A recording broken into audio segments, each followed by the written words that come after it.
অসংখ্য জনপ্রিয় ভাওয়াইয়া গানের প্রখ্যাত গীতিকার নীলকমল মিশ্র, কিন্তু একের পর এক তার জীবনে ঘটে গেছে নির্মম কয়েকটি ঘটনা, যা নীলকমল মিশ্রের জীবন ও পরিবারকে নিয়ে গেছে দারিদ্র্য সীমার সর্বনিম্ন স্তরে। নীলকমল মিশ্রের জীবনের মর্মান্তিক ঘটনাগুলো গল্প উপন্যাসে পড়া ট্র্যাজেডিকেও হার মানায়।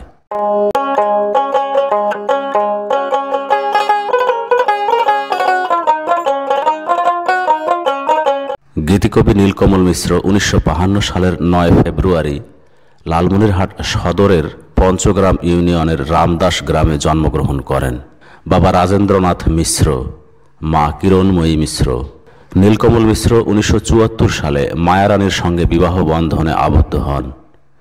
নীলকমল ও মায়ারানী দম্পতির 2 সন্তান, রত্না মিশ্র ও প্রণব মিশ্র।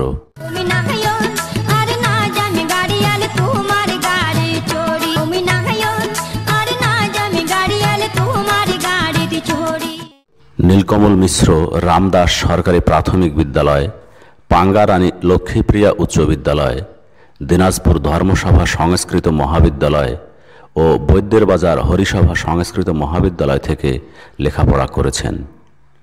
পরে বড়বাড়ির শহীদ আবুল কাশেম উচ্চ বিদ্যালয়ে হিন্দু ধর্মীয় শিক্ষক পদে যোগদান করে কর্মজীবন শুরু করেন। এর পাশাপাশি তিনি ছিলেন বাংলাদেশ বেতারের গীতিকার, সুরকার ও শিল্পী।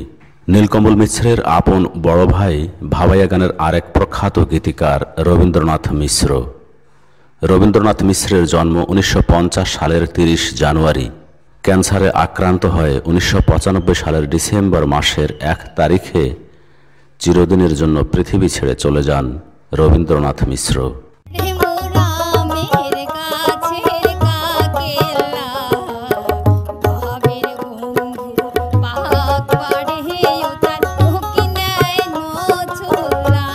নীলকমল মিশ্রের লেখা জনপ্রিয় ভাওয়াইয়া গানগুলোর মধ্যে অন্যতম হল ভাইরে আগের দিন আর নাই, রেমোর আমের গাছের কাকেল্লা, কেমন কেমন আছেন ফুল মিয়া, ওমই নায়র আর নাজাম গাড়িয়াল তোমার গাড়ির চড়ি প্রভৃতি।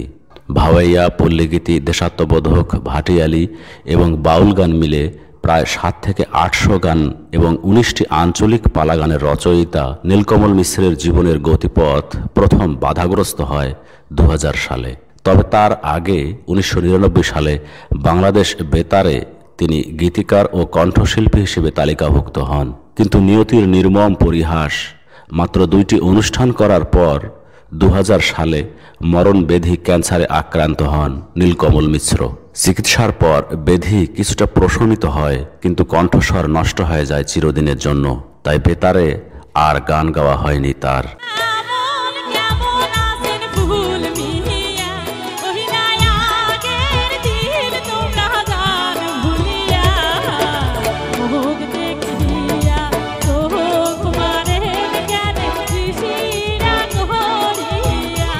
নীলকমল মিশ্রের জীবনে দ্বিতীয়বারের মতো ঝড় এসে পুরো পরিবারকে তছনছ করে দিয়ে যায় 2016 সালে। অবসরপ্রাপ্ত মাধ্যমিক স্কুল শিক্ষক ও ভাওয়াইয়া ব্যক্তিত্ব নীলকমল মিশ্রের একমাত্র সন্তান মাধ্যমিক স্কুল শিক্ষক প্রণব মিশ্র স্ত্রী ও 2টো সন্তান রেখে আকস্মিকভাবে মারা যান।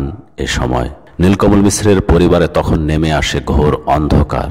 এই অন্ধকার কাটতে না কাটতেই নীলকমল মিশ্রের জীবনে নেমে আসে তৃতীয় ঝড়। পুত্রের মৃত্যুর মাত্র 25 দিন পর নীলকমল মিশ্রের সহধর্মিণী অর্থাৎ প্রণব মিশ্রের মা মায়ারানী মিশ্র পুত্র শোকে নীলকমল মিশ্রকে একা করে চলে যান পৃথিবী ছেড়ে। অল্প সময়ের ব্যবধানে স্ত্রী ও সন্তানকে হারিয়ে নিদারুণ শোকে বাকরুদ্ধ হয়ে পড়েন নীলকমল মিশ্র।